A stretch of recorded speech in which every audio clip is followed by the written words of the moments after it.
Back in 1996 or so, I gave at a symposium in Chicago a paper titled Continuations of Chan Ink Painting into Ming-Qing and the Prevalence of Type Images. It aroused quite a stir with my colleagues who were there at the time, and they hailed it as a major contribution that would change everybody's way of thinking about later Chinese painting. And they were all asking about publishing this important paper. It was eventually published in the Archives of Asian Art number 50 for 1997 to 98, pages 17 to 41. And so far as I'm aware, it's been scarcely noticed since then. At least I haven't seen citations of it or heard responses to it. It's like the ending of that great Japanese movie Ikiru, Kurosawa film starring my favorite of his actors, Takashi Shimura, about the old guy who dies after committing one good act, and the people who gather to mourn his death and get drunk and all realize what he has done, and they all vow they're going to do the same and be good people. And then you see at the end, the next morning, they've all gone back to doing all the things they did before. Anyway, I want to present my paper in this new form. At first, I had the idea that I would just show the images I have for it, many of them missing, and wing it, that is, just talk freely with the commentary, just talking from memory. But when I reread the paper, I realized that, again, my old self, even 15 years ago, had more interesting ideas and formulations than I could produce now. So I'm going to stick fairly closely to the published paper while adding commentary as I go. And I encourage my serious listeners and scholars, especially scholars in the field, to search out the original article and read it with all the right illustrations assembled and reproduced there. But in this video lecture form, I will present the main points of my paper, expanding some of them as I go and showing many more images, as this medium encourages me to do, and abbreviating or eliminating others. So the published lecture and the video go together, each offering a lot that the other can't. First, please. Just to stand in for Chan painting while I talk, here are two notable examples seen in details. Liang Kai's paintings of the sixth Chan patriarch chopping bamboo, and another patriarch tearing up a sutra. I don't even want to raise the question, is there really such a thing as Chan painting, as others have done? I devoted several hours to it at the end of my first series. In my continuations article, I point out that we have it to look at only because of great examples preserved in Japan. Virtually no examples survive in China. And I raised this question: if Chan painting appears to come to an end in the Yuan dynasty, around the end of the Yuan dynasty, might that not be because the transportation of the paintings to Japan somehow ceased, so that it's as though post-Yuan Chan painting never existed? And the answer is obviously yes. It joins all the other kinds of Chinese painting that were not preserved in China because the powerful setters of taste there, the literati, the one run, persuaded everybody that it wasn't worth saving. But the production and appreciation of Chan painting and the preservation of genuine old examples might well have continued in places that we don't know about in China, notably the Chan temples and monasteries. And I point out that Chinese painting, as it was practiced all over China, was hugely larger than what surviving examples can testify to. Next. And I build a huge metaphor of Chinese painting as it was really produced over the centuries as a huge underground river, symbolized on screen by these images of fish, with the enormous quantity of paintings being done in China flowing along as time passes through the centuries. But for us, out of sight, except when a certain kind of painting is practiced by some artist who became famous, so that his works are preserved and we can see them. So that, in my metaphor, these stick up above the surface of the underground river and are visible. And we look at those and study them and pretend that they are the whole of Chinese painting and construct our histories around them and around other chance survivals. In China, Works that are preserved because they are provided with false seals and inscriptions and attributes are common, so they could be presented and sold as the works of prominent artists. Chinese collectors, as I pointed out many times, wanted only works with big names attached to them, so that even the finest works by minor masters or low-valued artists end up as fakes in the sense that they are misattributed or with some false indications of authorship to the great masters. Well, this is only a quick outline of my argument. Really, interested people should read my paper for the whole thing, but for now, we'll continue with my main narrative. So with that image in our minds of the underground river, with a few artists and paintings breaking the surface and becoming visible, let's proceed. Next. There are a few paintings of Chan Buddhist subjects by later Chinese artists that seem exceptions to that generalization. Here, for instance, is a painting of Budai or Hote, a typically a Chan's image in subject and style, done by the great late Ming master Zhang Hong. But this and a few others are exceptions, not enough to account for or demonstrate a continuous transmission, as my paper attempted to do. So we'll go to my paper now and see the images I used in it in succession. Next. In a big exhibition of unfamiliar Ming-Qing paintings shown at the Palace Museum in Beijing in December 1994, to coincide with the symposium that Xing Yuan and Rick Vinograd and I and others organized there for young specialists in Chinese painting, a very successful symposium from which the papers were, alas, never published. In that Google exhibition, a painting appeared that was a real surprise, a simple picture of the white-robed Guanyin by the woman artist Fang Wei-yi, done in 1655 when she was 70 years old. She was the aunt of Fang Yizhi and a distinguished poet and painter herself, specializing in pictures of the white-robed Guanyin. Standard accounts of her painting credit as her sources the great figure masters Wu Daozi and Li Gonglin. But those like myself who are familiar with Chan painting in Japan were immediately struck by the similarity with the works by the early Yuan monk artist Jueji Yongzhong, several of whose works survive, two of them being white-robed Guanyin for their subjects. Next. So here they are together. And did this early Qing woman know the work of an obscure Yuan monk artist?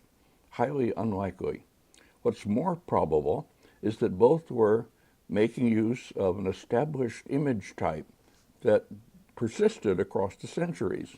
And I go on to elaborate that conception of type images throughout my talk with numerous examples, images for which we cannot trace the creation usually, but we can watch it appear and reappear in the works of different artists across the centuries sometimes. And instead of falling back on the old pattern of one artist influencing another, or even the Baxendale correction of one artist adopting imagery from an earlier one, I propose that we see them all as drawing on the same established type image. This is a new concept that was recognized by the people at the symposium as one that could affect our studies of our subject. Now I'll have to revise my paper, said Ellen Lang and Rick Vinograd, as I remember, to accommodate this new conception. I suggest that the simplicity of the images and the way they are drawn in simple continuous line is because they were probably painted in large numbers each day as a kind of ritual act and given out to worshippers or admirers.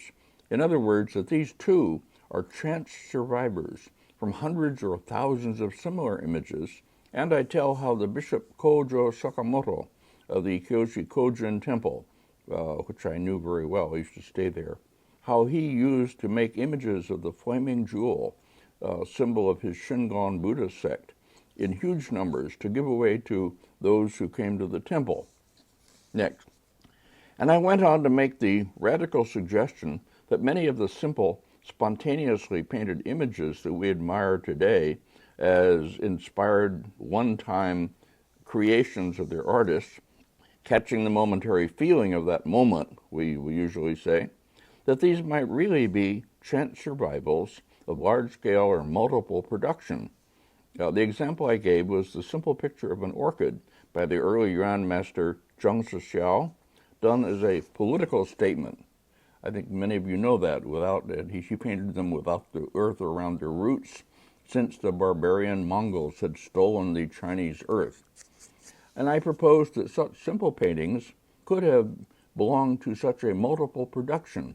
And I pointed out something usually not noticed, that the cartouche with the date on this one is really applied with a stamp, or a seal, a stamp maybe, that leaves the month and the year open to be written in by brush.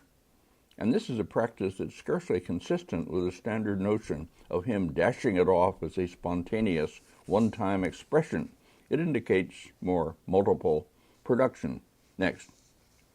Pausing for a moment to recall the origin of the white robe Guanyin image, at least its origin as traditionally traced, it was supposed to have been painted first by Li Gonglin, but innovations in art tend to be ascribed to recognized artists, while they may really be more obscure. Here's a detail from one of the late 12th century paintings in the Daitokuji in Kyoto, the 500 Arhat series, in which one Arhat shows a painting of this kind to others. Next. You will also remember, I hope, the great surviving painting of this subject, the centerpiece of Mu-Chi's great triptych in the Daitokuji, this one taking the form of Guanyin meditating in a cave by the sea. Next. And quite a few examples by lesser artists, of anonymous artists, survive in Japan, enough to testify to its original copious production. This anonymous Yuan example is drawn not in even line like Yongzheng's, but in brushstrokes that seem quickly applied and thicken and thin elegantly. A large exhibition could be made just of early paintings of the white robe Guanyin, and those would be only a few of the hundreds or thousands that must have been painted. As I've said many times, we have the bad habit of building our histories of Chinese painting around the few examples that happen to have survived, instead of acknowledging the enormous output and the enormous losses by non-preservation or deliberate destruction that we know to be the truth of the matter. Next. Returning to Yongzheng of the Yuan period, here is another Guanyin by him, this one standing. The multiplicity of types within Guanyin paintings corresponds in part to the multiplicity of forms that this bodhisattva took.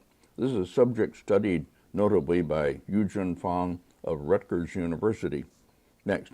One of these types that's frequently represented in old paintings, and that was popular especially on the southern coastal region of China, is Guanyin with the fish basket, subject of a story that I won't relate here.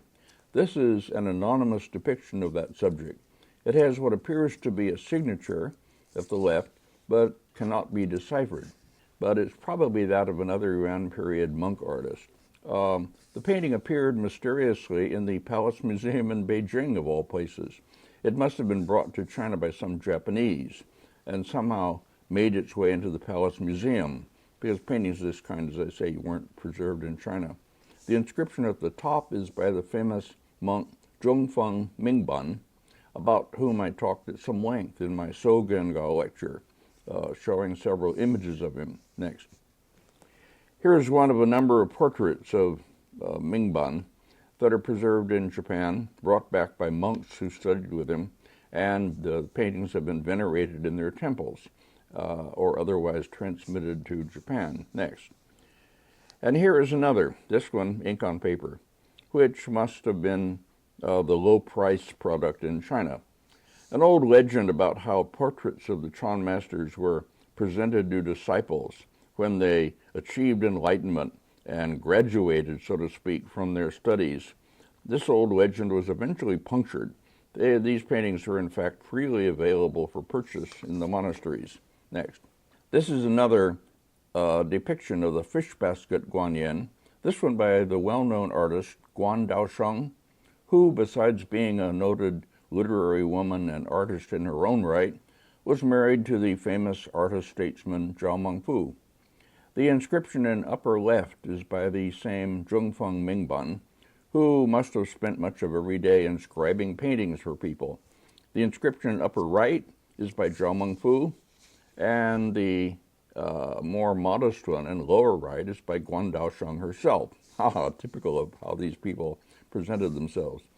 The image that she paints, perhaps one she did in multiples as a devotional act, conforms fairly closely to a well-known type of religious figure of that time.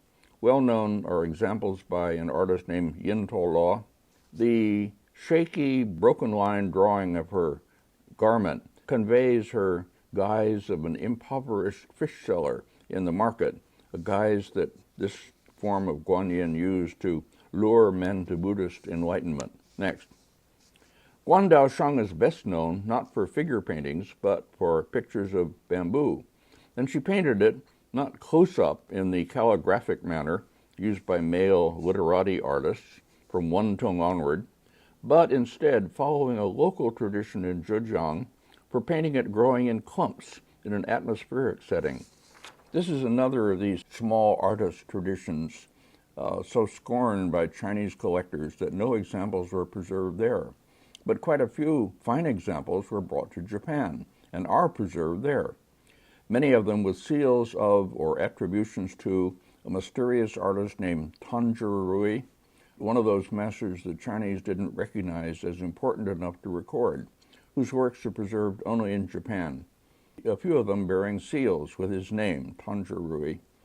These small paintings are, for me as a group, more interesting than the flat, brushworky kinds of bamboo paintings that belong to the Chinese literati tradition and were done by the hundreds of thousands and millions, probably, by everybody who could pick up a brush, pretty much. Next.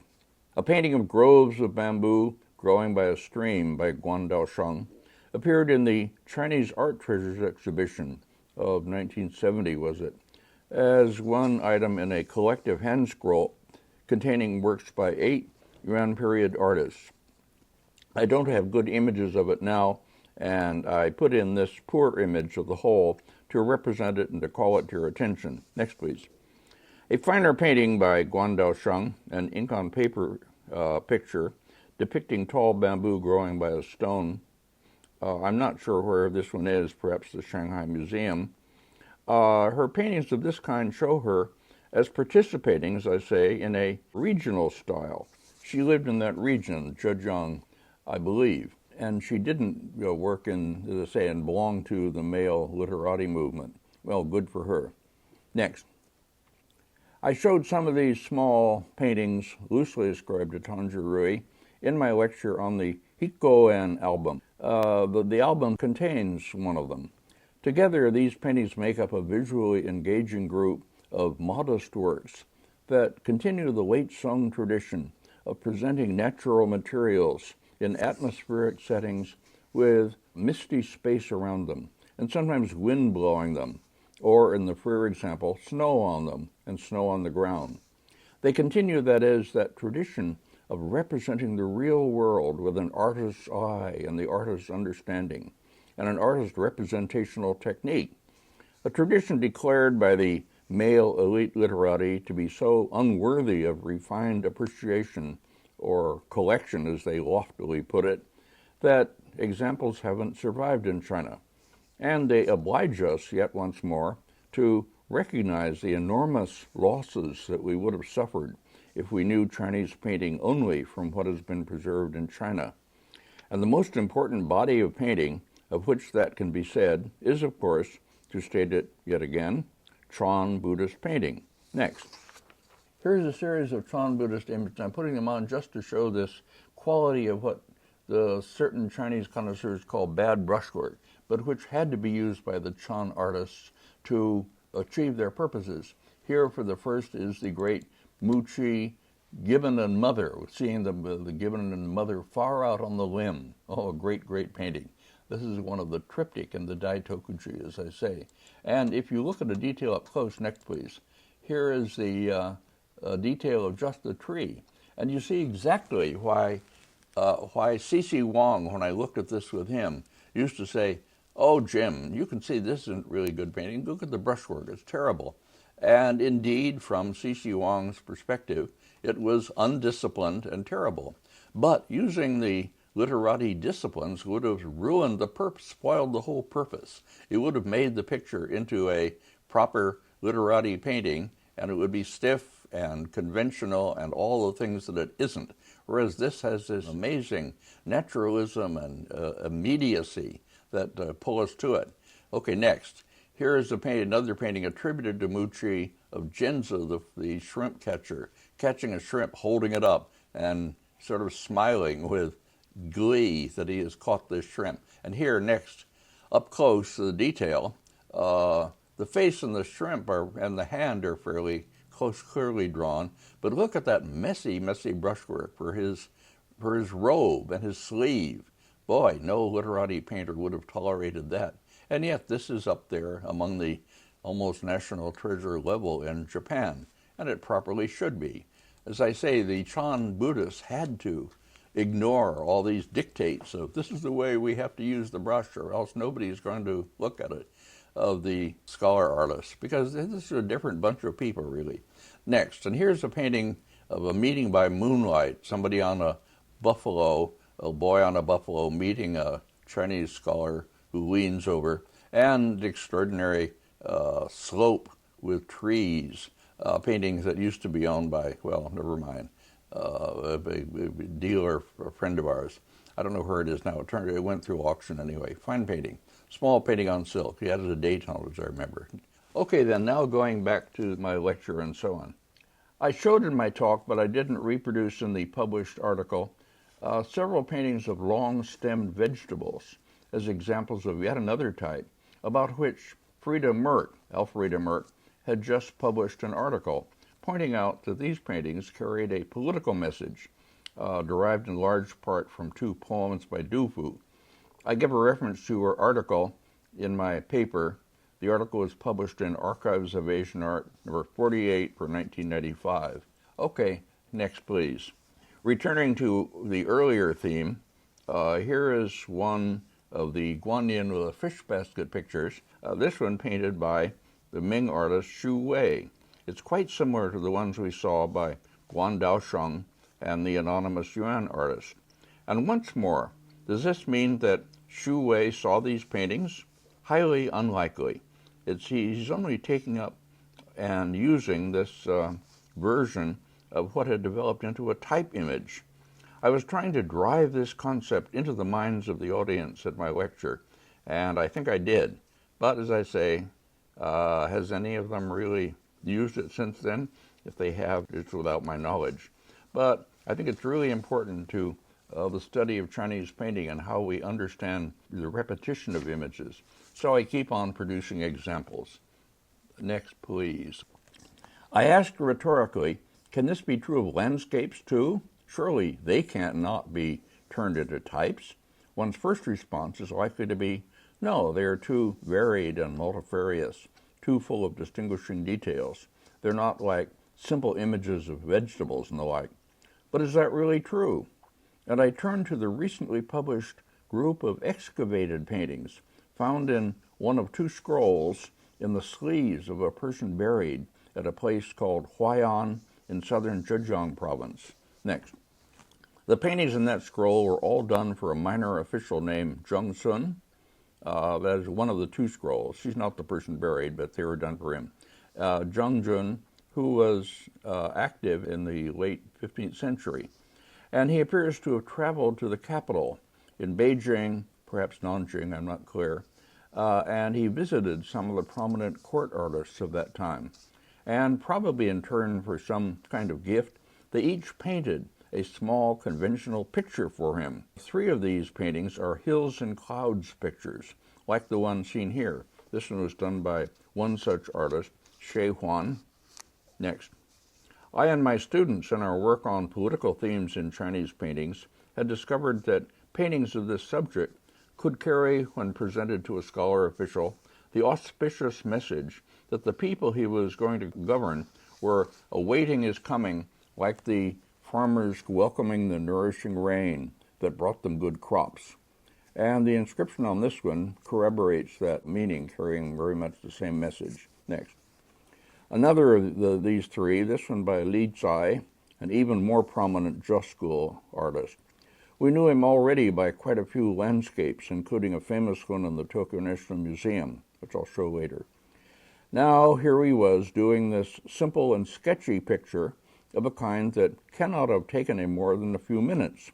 Chinese specialists greeted the discovery of these paintings by saying and writing, "Now we see that these Academy artists, whom we knew before only from their big, impressive hanging scrolls on silk, could also do these quick and simple sketches.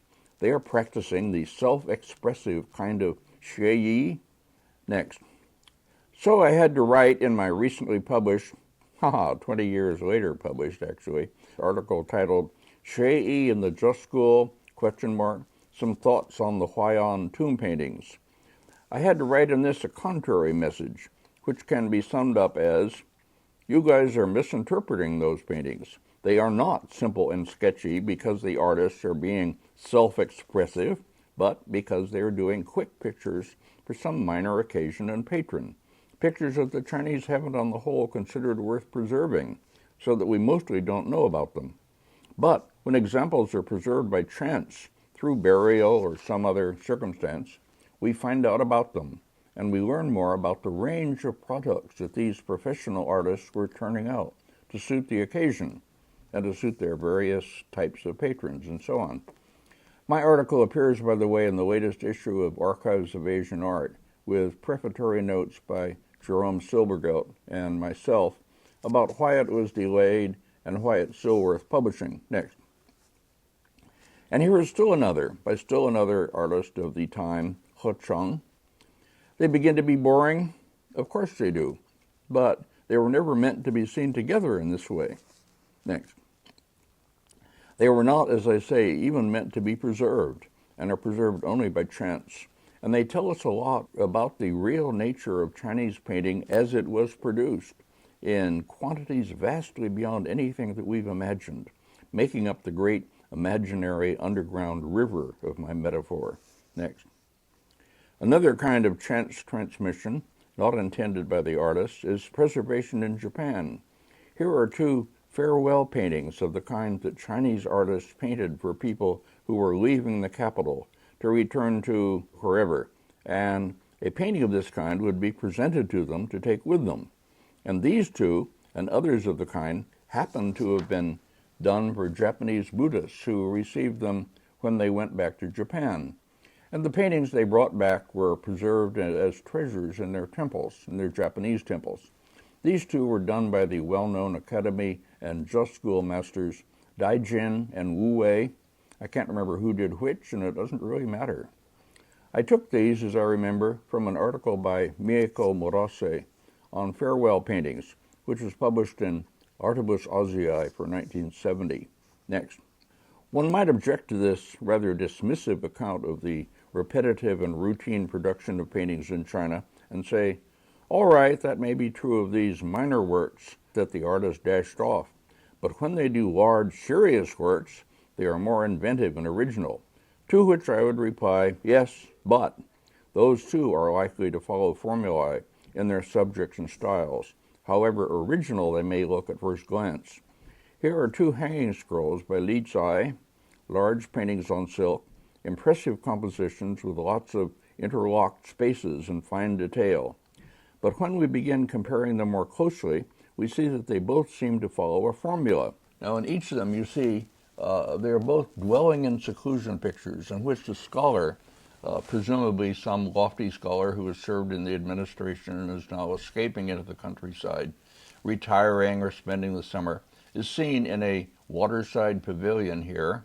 His house is behind. Now this is only part of his villa in the foreground. And then further back are little thatched houses, dwelling close to people. Country people is always part of the ideal. And you see people on the path making their way into the picture behind. And then up above in the upper right is a Buddhist temple. And in the other one, here it's still another one, exactly the same thing. The scholar in his waterside pavilion, fishermen down below, communing with the ordinary people then, and further back the usual thatched houses, and then up in the upper right, a Buddhist temple. This kind of composition, of course, goes back eventually to the great Guanyin painting, as many of you will immediately recognize. Okay, next. Now, returning to my metaphorical image of Chinese painting as it was produced in unimaginable quantities as a vast underground river flowing through the centuries, a chance find of kinds that were not usually preserved, such as the Guanyin tomb find I've just talked about, offers a kind of window into the depths through which we can see kinds of paintings that were not otherwise visible. What other windows do we have that would allow us to view the assumed continuation of Chan painting in Chan monasteries and elsewhere? We do have one such window, an important one. The preserved body of paintings done by monk artists of the Huangbo, Japanese Obaku sect, which was along the southern coast of China in Fujian province. And some of the monks from the Obaku or Huangbo sect moved to Japan in the 17th century and went on painting there. So Obaku painting in Japan, which has been preserved in Obaku temples there and studied as a group, my article gives references to studies of it, can serve to reveal the kind of painting done by Huangbo monks in China in the 17th century. I reproduced a few examples. A painting of Bodhidharma crossing the river on a reed, seen here by Cai Jian, Japanese Saikon, one of these monks. It looks very much like paintings of the same subject done by Chan artists of the Sungyuan period. In other words, we have here another very close continuation of an image, or a type image. Okay, next. And here is another, a painting of Budai or Hote by Inen, or Ichunen, another of the prominent figures among these monks. And again, it's scarcely to be distinguished from a Sungyuan painting of the same subject. The practice among Chan monks of producing this kind of paintings in large numbers clearly continued from the Yuan period on, and one can only imagine how many were painted every year in the whole of China, and then imagine how many in the whole Ming dynasty. It staggers the imagination just to think of the paper they consumed, and ink and brushes, wow. Next, still another painting I used, a painting of Lanhua, the Chinese orchid growing by rocks. This one by Bo Ting, another Chan monk artist of the Yuan period, which has been preserved. At least 4 of his works are preserved in Japan. And a similar painting in hanging scroll form, inscribed at the top, by another Obaku artist, Ji Fei or Tsokuhi, done, of course, in the late Ming. I could have continued with more such pairings, but these alone provide abundantly clear evidence for the transmission of Chan painting into the Ming-Qing period, answering the question raised in my title. Was it continued? Yes, it was. So, having made that point firmly, I went on to imagine that we had another window through which we could gaze down at the practice of Chan painting by artists of that sect, working in the region of Nanchang in Jiangxi province in the late Ming and early Qing. If we had that window, we would be able to observe the tradition that Bada Shanran continues, fairly closely in his early paintings, with a greater departure in the later ones, because it's Bada Shanran to whom this whole lecture is really leading up, as you will see. Next. I use the example of Bada Shanran to make an important point, that simply reusing the type images that they inherit is the practice of most would-be artists who painted in China. And because they didn't contribute anything significantly new, they are forgotten today. I referred to them as failed Bada Shanrans. Jonathan Hay later spoke up, objecting to the term. I can't remember his defense of them, but he often finds reason to differ from my assertions and arguments, which of course is okay. It's just what he should do. Another way, that is, for artists to, quote, break the surface of my underground river is to be original and interesting artists, and then they become visible, so to speak. Their works are preserved. Next, please. So then I set off on another part of my elaborate argument with its visuals, showing how various images that one finds in the Mu-Chi copy scroll, seen here in its entirety, are taken up by these later artists and repeated and adapted and transformed in various ways, serving in this way as what I call type images.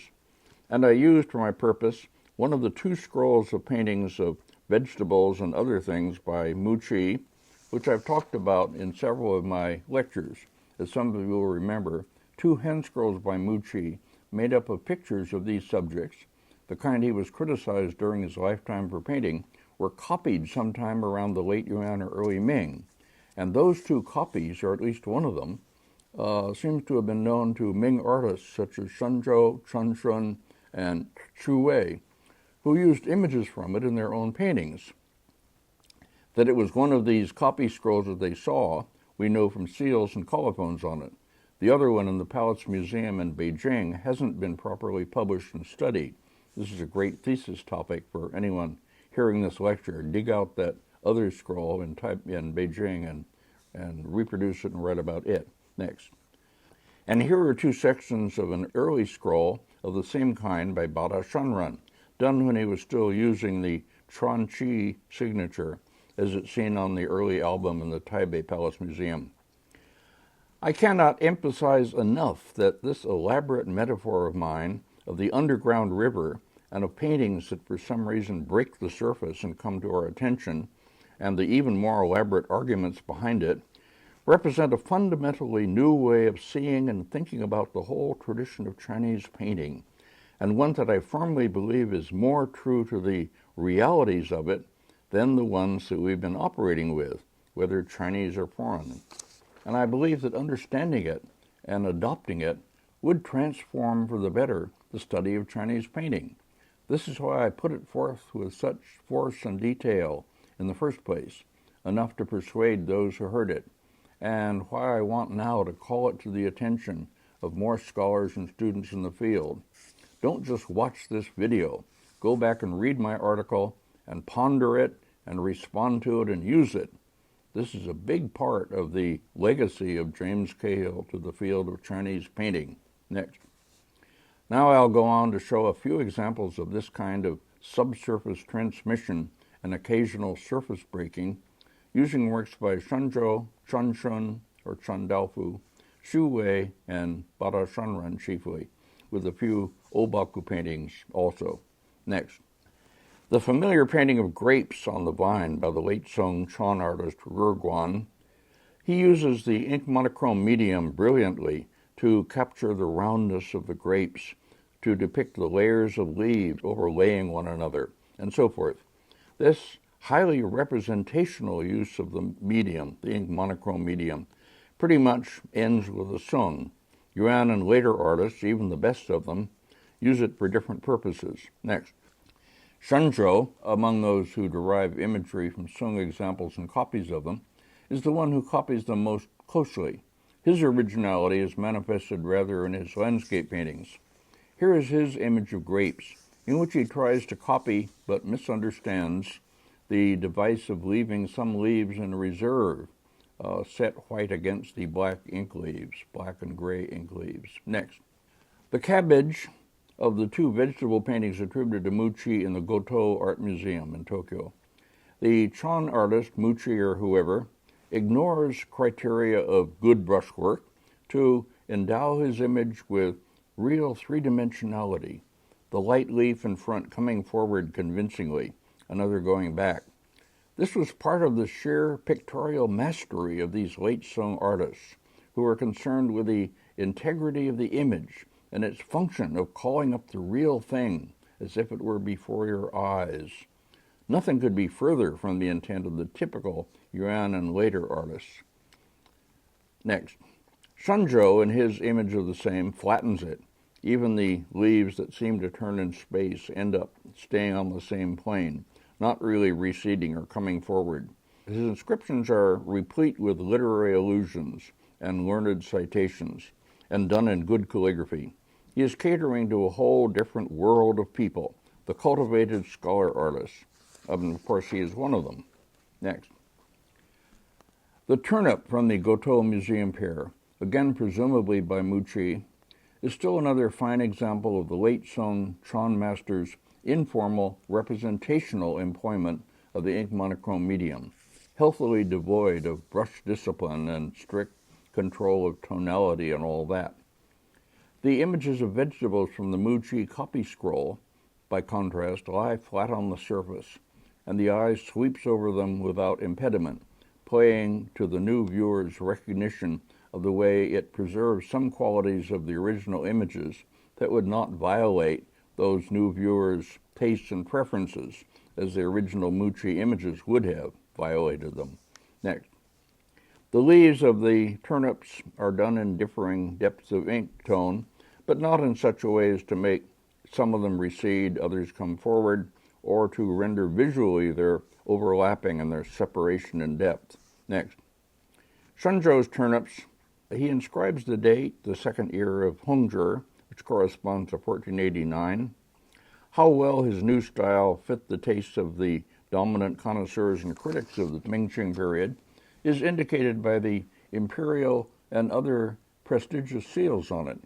All of these comparisons illustrate over and over my facetious image offered late in my paper for the Shanghai Museum exhibition on early Chinese paintings from Japanese collections, my image of how Mu-Chi was able to enter the palace like a hero of a Western fairy tale, but only after being emasculated, his paintings robbed of their potency.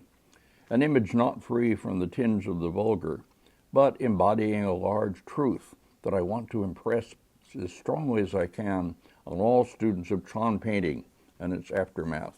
Next.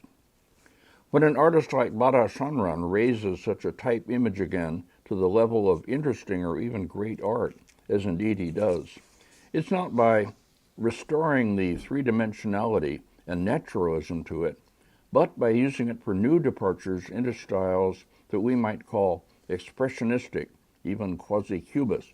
I spent some time with this album leaf of vegetables by him in my lecture on him. It's always been one of my favorites. He manages to give some volume and readable surface to the large root vegetable at right, with broken brush strokes that also bend upwards at the ends to make this mass readable as surface and volume, a remarkable feat in itself.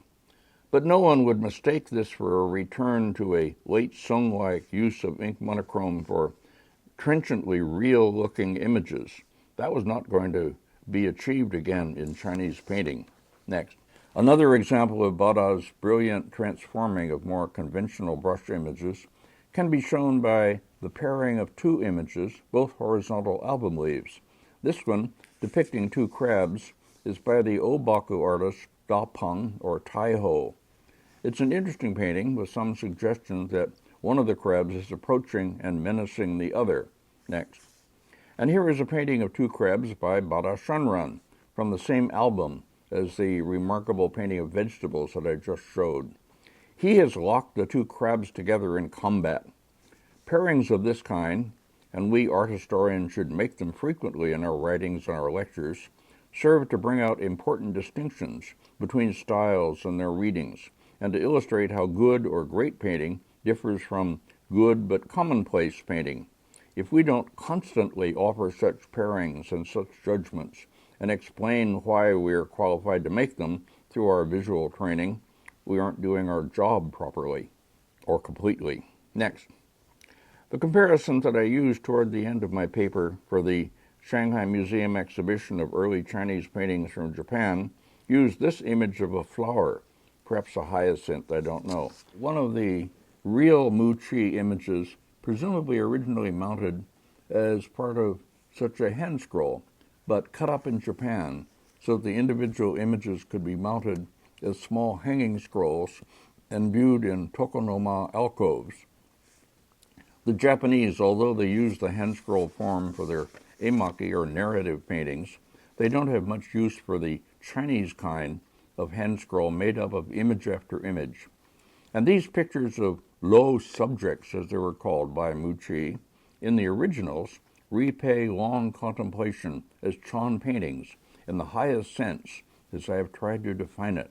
For instance, in my very long video lecture on the famous 6 persimmons, this flower offers all the violations of good brushwork that got Mu-Qi ostracized from the ranks of acceptable artists, or for the sympathetic eye, raises him to the ranks of great masters.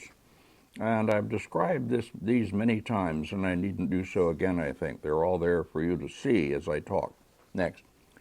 Neatened, flattened, robbed of its vitality in the copy, it became fit for Chinese connoisseurs to appreciate, and so they did, as the seals of Xiang Yuanbian and others testify, and the imperial seals, which complete my fairy tale entry of the scroll into the palace collection. Next. The 17th century master Chun Shun, or Chun Dalfu, is another who participates in this series as I've constructed it, doing near copies of some of the images in the Mu-Qi copy scroll. This is the flower by him that I reproduced in my article, commenting that it is wetter, freer, more painterly than Shunzhou's, and encourages a closer visual engagement with the flower. Next. In this, Chun Shun was succeeded and exceeded, I wrote, by Xu Wei, who recaptured in his own way the wildness and vitality of the Daitokuji picture. I point out in my article, and what I wrote there is only a short note on a matter that I and my students at that time worked hard to establish, I point out that Xu Wei, like Shunzhou, frequented Chan and other Buddhist monasteries, sometimes stopping in them while traveling, so that he would have had ample opportunities to view paintings that they treasured. I was trying to give a basis for the physical transmission of these paintings, but also for the ways in which the artists who imitate them can have seen them. This is a matter deserving of more research, as it is a needed underpinning for my argument, and even this very brief summary of it has helped to keep you gazing at this remarkable image from the great Xu Wei scroll in the Nanjing Museum. I remember so well when we made it on our 1977 delegation trip to China, and I made these images. I'll have a video lecture on Xu Wei in which I show all the images I have, supposing that my visual and other faculties last long enough for me to make it. Next. A flower painted by Shinyue, or Shin Etsu, one of the Obaku artists, loses all this force and becomes flat and inert. Again, a good illustration of what distinguishes good or great from mediocre or bad painters. Next. Finally, for this series of plant and fruit subjects, a pair of pomegranates, one of them bursting open, which we see in both the Mu-Qi copy scroll and in one of the early Bada Shanran scrolls. The pomegranate was an auspicious image, standing for the Chinese family ideal of many children, mostly sons. It's the image near the right in the Mu-Qi copy scroll and at the top center of the Bada scroll. Next.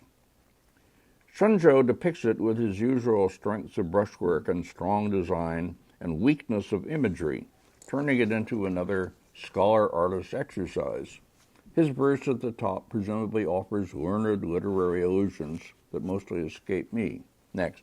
Chun Shun, or Chun Dalfu, again recaptures some of the variety of brushwork and forms that made the original so compelling, and adds his own learned inscription in good calligraphy. Next. But once more it is Xu Wei, among the Ming masters, and especially in his great Nanjing Museum hand scroll, who, as I wrote in my article, depicts it with that dazzling reconciliation of calligraphic freedom and trenchant description in which he is unsurpassed, end quote. A detail of it, revealing even more strikingly the brilliance of this master. Who else could, within a whole effect of total spontaneity and freedom, offer such a rich range of ink tonality and brushstroke types? We need to keep redefining the qualities that define greatness in painting, and we need to do it by pushing close-up images like this into the faces of our listener viewers and keeping them there for a long time until their eyes have been able to absorb the powerful, non-repetitive, controlled spontaneity of the brushstrokes. I've tried to do that at moments like this one in my own video lectures, and I feel that doing it has been a big part of my legacy for future generations and for what I hope will be a strong future for visual art history of Chinese painting. And if someone in the future asks, why did he talk so long, others of you will be able to give the right answer to keep you looking. Next, from the sublime to the near ridiculous, or at least very weak and minor. This is the pomegranates on their vine, as painted by one of the Obaku artists, Guanyin. I won't leave it on for long because there isn't much to see. Next. The same subject rendered in a color woodblock print, a double page from the Shijujai Shuhopu, the great collection of pictorial woodblocks after paintings produced around the end of the Ming period.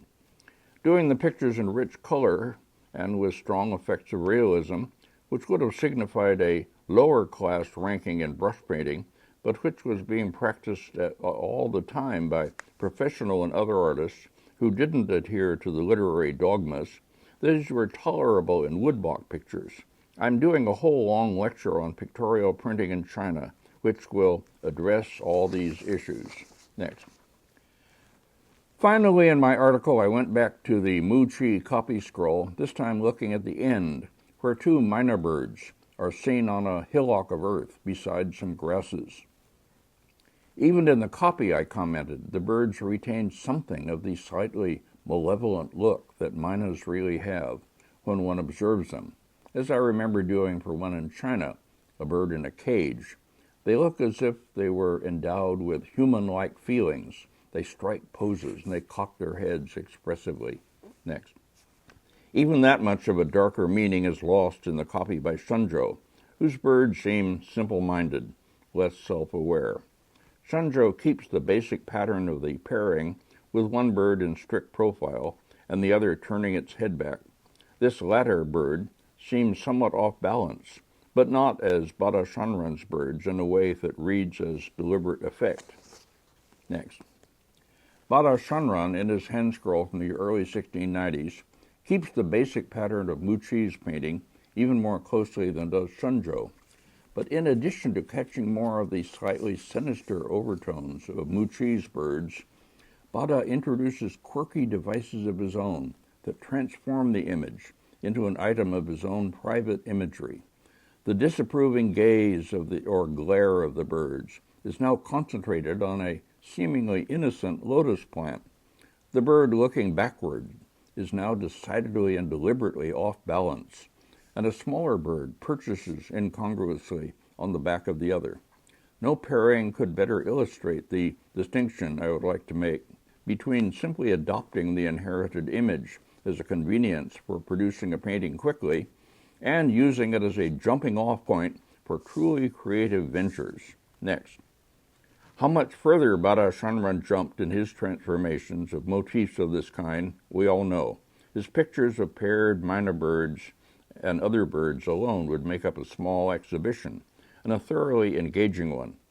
And we could similarly show how he transformed other motifs and type images that he inherited from the Chan ink painting tradition, beginning with Sungyuan examples and ending with his brilliant manipulations of them.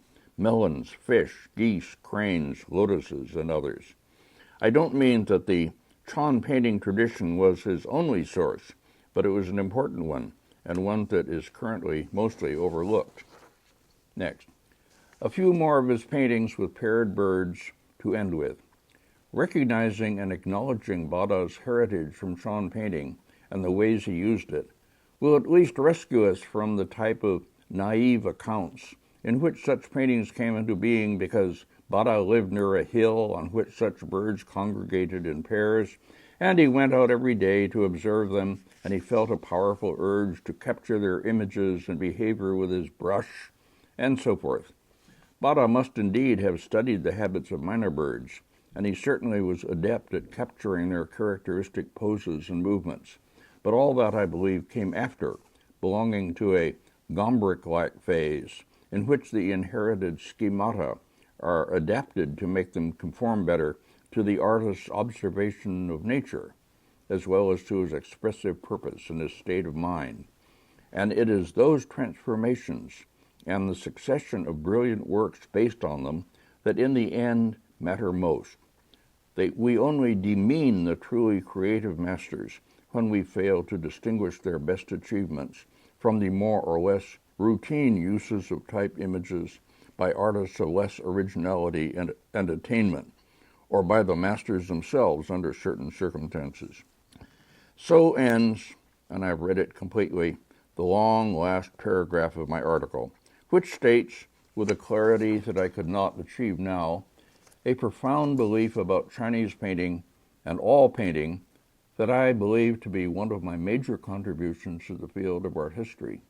And since I cannot top that as a statement of self-praise, I had best end at last this long lecture, composed and typed out with failing eyesight but undiminished enthusiasm in mid-March 2013 by James Cahill.